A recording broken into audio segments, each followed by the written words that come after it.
बिस्मिल्लाहिर्रहमानिर्रहीम। अस्सलाम वालेकुम। कैसे हैं आप लोग? ठीक ठाक हैं? खैर खैरियत से हैं? उम्मीद करता हूँ तमाम देखने वाले सुनने वाले खैर खैरियत से होंगे। आप सब लोगों का बहुत शुक्रिया जिन लोगों ने मेरे चैनल को सब्सक्राइब किया हुआ है एंड जो लोग मेरी वीडियोस को देखते हैं। जिन लोगों ने अभी तक सब्सक्राइब नहीं किया वो लाजमी मेरे चैनल को सब्सक्राइब कर लें। अच्छा, तो आज अगेन नेक्स्ट पार्ट, जो लास्ट वीडियो बनाई थी उसका नेक्स्ट पार्ट आज मैं अपलोड करने जा रहा हूँ। आज बनाऊँगा, आप अपलोड कर दूँगा। नेक्स्ट पार्ट क्या था, मैंने आपको लास्ट में बताया था कि एक चैलेंज अगेन हम दोनों मियाँ बीवी और हमारी सारी फैमिलीज़ के सामने आ गया था। जैसे कि मैंने आपको लास्ट वीडियो के अंदर एक बात बताई थी कि जब हमारे बच्चे की पैदाइश हो चुकी थी तो उसके बाद अप्रैल के महीने के अंदर हमें बहुत चैलेंजेस थे, क्योंकि मेरी वाइफ की तबीयत ठीक नहीं थी। बहुत इश्यूज़ हमें फेस जो है ना वो करने पड़ रहे थे।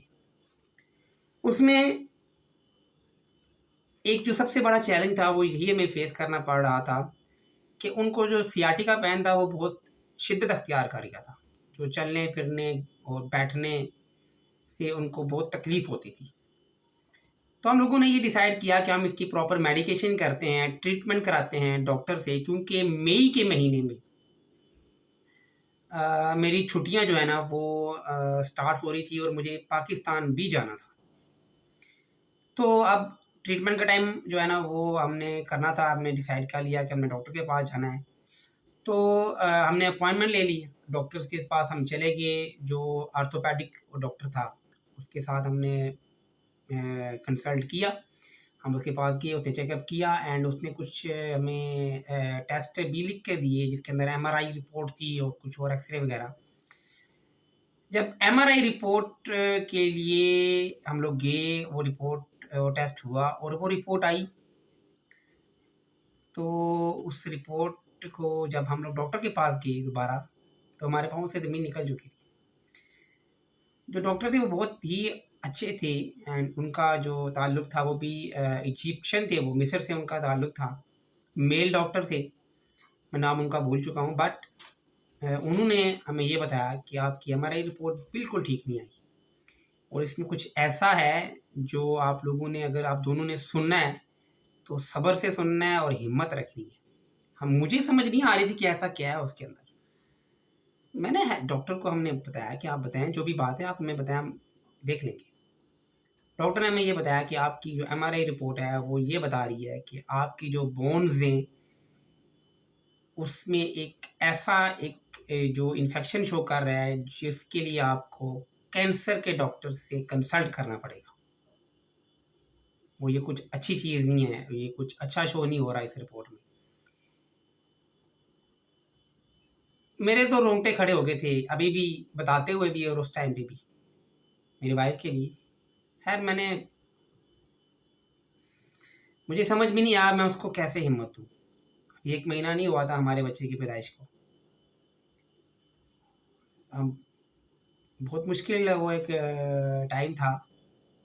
यार, हम लोगों ने जो रिकमेंड डॉक्टर ने किया, हम लोग उसके पास चले गए। उस डॉक्टर के पास गए और भी एक मेल डॉक्टर था। उस डॉक्टर ने जब हमारी रिपोर्ट्स देखी, अब उस डॉक्टर तक जाना जो था ना वो ये था कि हम लोग अभी ग्राउंड फ्लोर में थे और वो लेवल 2 में था। लेकिन हमें ऐसे लग रहा था कि ये जो ग्राउंड फ्लोर से लेवल 2 का जो सफ़र है ना ये अब ख़त्म नहीं होगा, बहुत दूर हो चुका है। और मेरी ये कंडीशन थी कि मेरा दिमाग बिल्कुल सुन्न हो चुका था, लेकिन फिर भी मुझे कंट्रोल करना था। मैंने कंट्रोल किया, वाइफ को साथ लिया। मैंने कहा मुश्किल नहीं, हम चलते हैं डॉक्टर को दिखाते हैं, कुछ नहीं होगा। लेकिन मुझे खुद में खुद डरा हुआ था। मैंने बताया ना कि पाँव के नीचे से ज़मीन निकली हुई थी मेरी। हम लोग डॉक्टर के पास चले गए और डॉक्टर के दिखाया हमने रिपोर्ट्स। उसने रिपोर्ट्स देखी और उसने बताया कि आपका जो केस है वो थोड़ा-सा सीरियस हो चुका है। तो इस केस के अंदर हम, जो हमारा पेशेंट होता है, हम उससे कोई बात छुपाते नहीं हैं। कोई भी ऐसी चीज़ नहीं होती जो हम उसको अंडरलाइन रखें। हम उसको हर बात जो होती है ना वो उसको बताते हैं और उसको गाइड करते हैं कि अब आप इस सिचुएशन में आ चुके हो, अब आपके साथ ये चीज़ें होने वाली हैं। जब वो डॉक्टर ये बातें कर रहा था ना, तो मैं मतलब कहते हैं ना कि अंदर से चीखे मार के रोना, चिल्लाना, मेरी वो सिचुएशन थी। ऑफ कोर्स मेरे साथ मेरी वाइफ, मेरा बच्चा बैठा हुआ है, मैं अकेला हूँ। और मैंने ये आपको बताया ना कि मैंने मेरी लास्ट वीडियोस देखी होंगी कि मैं किस किस स्टेजेस से गुजरा हूँ। तो मैं उस स्टेजेस से गुजरा हूँ ना, तो फिर वो मेरा चिल्लाना तो बनता है ना यार, मेरा रोना, मेरा शोर करना बनता था। मैंने शोर करना शुरू कर दिया अल्लाह के दरबार में, अल्लाह के हजूर चिल्लाना शुरू कर दिया। और इस बार मैंने किसी बाबे को नहीं पुकारा। जब मेरे वालिद बीमार थे, तो जब वो एक चीज़ें मैंने की थी, तो इस बार मैंने वो नहीं किया। वो कहते हैं ना मिर्ज़ा इंजीनियर साहब के, ना मैं वाबी, ना मैं वाबी, ना मैं वाबी, ना मैं बाबी, मैं हूँ बंदा इल्मी किताबी।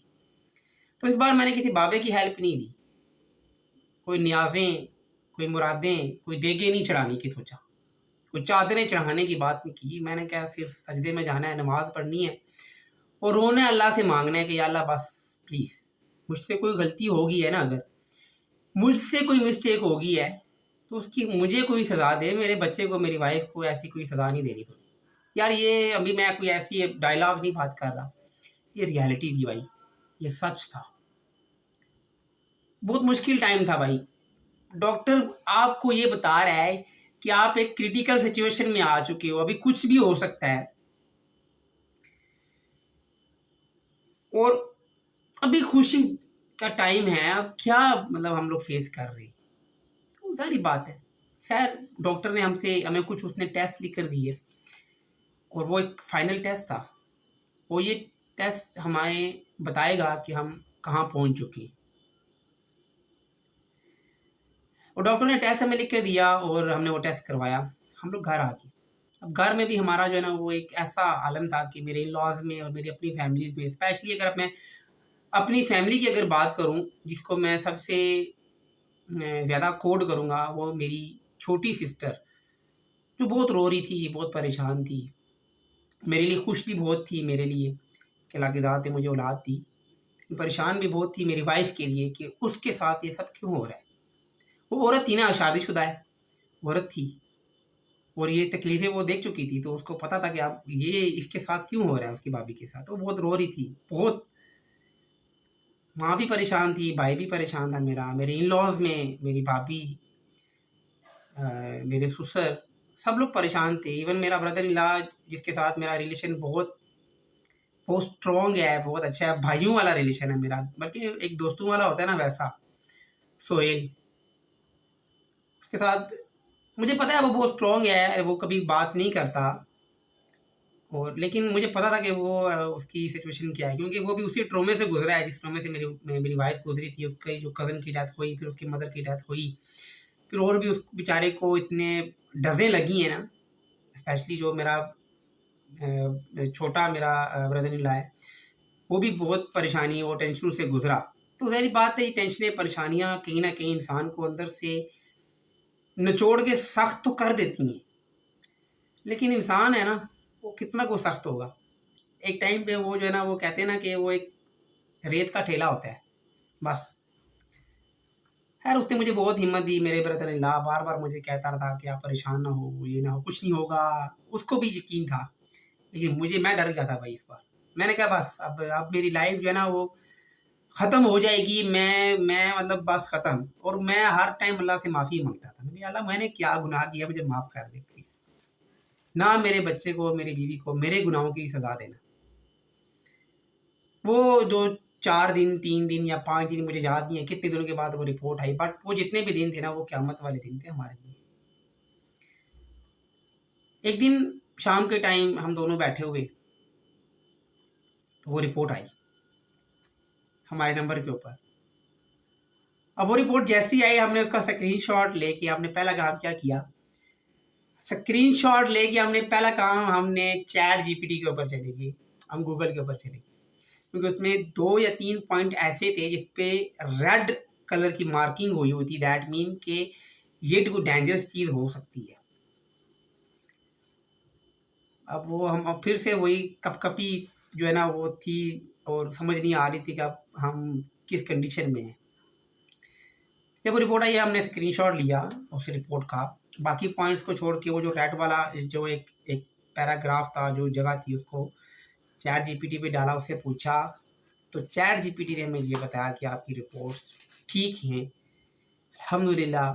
जस्ट एक माइनर सा एक इन्फेक्शन है और आप लोग एक बड़े नुकसान से, एक बड़ी आफत से बच चुके हैं।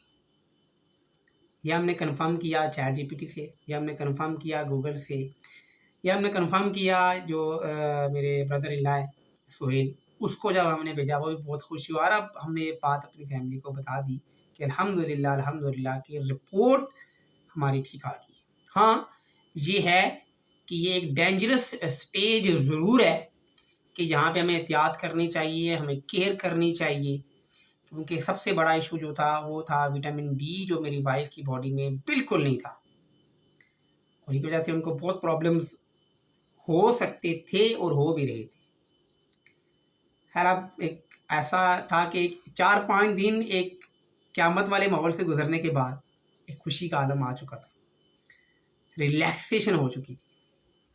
अब हम लोग बिल्कुल नॉर्मल हो चुकी थी, बच्चे के साथ खेलना, मैं ड्यूटी करके आता था, आगे खाना बना होता, बच्चे को लेके बाहर जाना। और फरदान ना क्या था उसका कि वो उसको जब तक मैं उठा के रखता था ना ऐसे, तब तक उसने सोना है। उसको उठा के मैंने जैसे ही उसकी माँ को दिया या उसकी बेड पे रखना था, उसने जाग जाना। हर टाइम उसने यही होता था कि बस मुझे जो है ना मेरे बाबा उठा के रखें, बस मैंने सोना है। मैं उसको उठा के रखा हुआ, बस उसको बेड लेके गली में 4-4 5-5 घंटे हम लोग घूमते थे। और जब वो जैसे ही उसको माँ ने लिया या बेड पे रखा, उसने रोना, और रोता भी इतने ज़ोर से था ना कि हम मजाक में एक दूसरे को ये कहते थे कि अभी शुरता आएगा, गाड़ी रोकेगा, हम दोनों को उठा के लेके चला जाएगा। मजाक में कहते थे कि वो बच्चा इतना रोता है, इतना शोर करता है, तो कहीं कोई कंप्लेन ना हो जाए। डरते भी थे ना हम, मतलब हमारा पहला बच्चा था। और यहाँ पे रूल भी बहुत स्ट्रिक्ट कह सकते हैं, लेकिन अच्छा रूल है ये। खैर, अब सब चीज़ें नॉर्मल हो चुकी थी, लेकिन एक नया चैलेंज अगेन हमारा वेट कर रहा था, हमारा इंतज़ार कर रहा था। और उस चैलेंज से आज तक मैं और मेरी वाइफ, हमारा ख़ानदान लड़ है, मुकाबला कर रहे हैं हम उस चैलेंज से निपटने के लिए।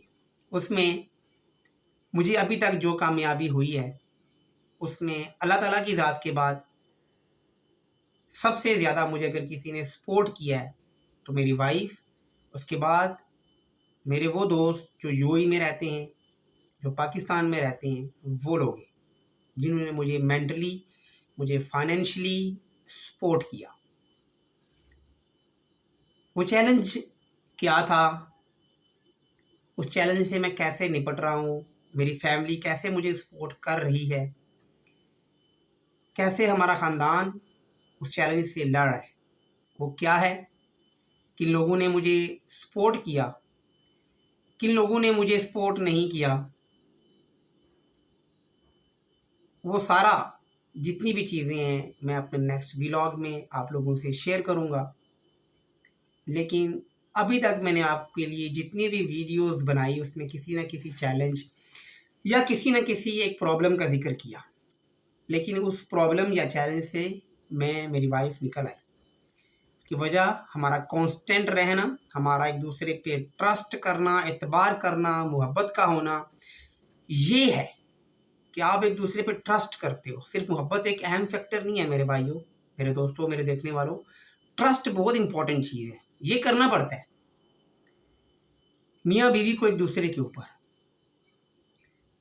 और मैं आपको एक बात और बताऊं, हो सकता है मेरे देखने वाले, मेरे दोस्त यार इस चीज़ से इत्तेफाक ना करें, लेकिन ये बात सच है कि मियाँ को अपनी वाइफ का मुरीद बन के रहना पड़ता है। अगर एक लड़की जिसको आप ब्याह कर लाए हो, जिसको आप जानते नहीं हो, जो दूसरे घर से जिसका ताल्लुक है, जिसके साथ आपका खून का रिश्ता भी नहीं है, ठीक है, क्योंकि मेरी ना वो कज़न लगती है, ना मैं उसको जानता था, ना मेरा कोई उसके साथ रिश्ता था, मैं तो उसके इलाके की तरफ कभी गया भी नहीं हूँ ना। उसको जब ब्याह के लाते हो ना, तो फिर उसको अब वो इम्पोर्टेंस लाजमी देनी है जो वो डिज़र्व करती है एज अ वाइफ। वो जो वाइफ वाला उसका रुतबा है ना, वो उसको देना है, नौकरानी वाला नहीं देना उसको रुतबा कि बस लाया और नौकरानी वाला रुतबा दे दिया उसको। जो जनरली हम लोग फॉलो करते हैं इस चीज़ को कि हम मर्द हैं, हमारे मुंह पे मूछें हैं, हमारे मुंह पे दाढ़ी है, तो बस हम मर्द हैं और हमने बस जो है ना वो उसको दिखाना है। घर में मर्द बन के और बाहर जाके हम लोग बीगी बिल्ली बन जाते हैं। मैं इस चीज़ के बहुत खिलाफ हूँ और अगेंस्ट हूँ। मेरा ये मानना है और मैं ये समझता हूँ कि जो बीवी का रुतबा होता है ना, वो मर्द से एक दर्जा बुलंद होता है, उसके हस्बैंड से एक दर्जा बुलंद होता है। और मैं आपको एक बात और बताऊँ, आप अपनी बीवी की एक मानोगे ना, वो 10-20 आपकी मानेगी। ये मैं आपको रियलिटी बता रहा हूँ। हमारी शादी को अल्हम्दुलिल्लाह 5 साल का अरसा हो चुका है। हमें बहुत सारी प्रॉब्लम्स भी शुरू में फेस करनी पड़ी। हमें एक दूसरे को समझने में बहुत प्रॉब्लम फेस करनी पड़ी क्योंकि हम लोग डिफरेंट कास्ट से भी हैं। वो लोग खोकर राजपूत हैं, मैं अब्बासी कबीले से ताल्लुक़ रखता हूँ और बहुत सारी चीज़ें डिफरेंट हैं। लेकिन मैंने और मेरी वाइफ ने हमेशा एक दूसरे को प्रायोरिटी दी, एक दूसरे को समझने की कोशिश की और अल्लाह ताला की ज़ात ने हमारा इसमें साथ भी दिया। अल्हम्दुलिल्लाह माशाल्लाह माशाल्लाह सब चीज़ें बिल्कुल नॉर्मल चल रही हैं। वो चैलेंजेस ज़रूर हैं जो हम लोग फेस कर रहे हैं, उसमें से कुछ चीज़ें हम लोग जीत चुके हैं, अपने मकाम तक पहुंच चुके हैं और कुछ तक पहुंचने का सफ़र अभी जारी है। आप सब लोगों का बहुत शुक्रिया जिन लोगों ने ये मेरी वीडियोस देखी। आप सब लोगों से ये रिक्वेस्ट है कि इस चैनल को ज़्यादा से ज़्यादा सब्सक्राइब करें, शेयर करें, लाइक करें, सपोर्ट करें, अपने कीमती कमेंट्स ज़रूर हमें दें। अगर आप लोगों को कोई इतराज़ है, हमारी कोई बात बुरी लगती है जो अनइंटेंशनली, मुझे इंटेंशन पे करनी चाहिए वैसे, लेकिन अनइंटेंशनली अगर कुछ मेरे मुंह से निकल गया हो उसके लिए माफ़ी। आप सब लोगों का बहुत शुक्रिया। अपना ख्याल रखिए। पाकिस्तान जिंदाबाद।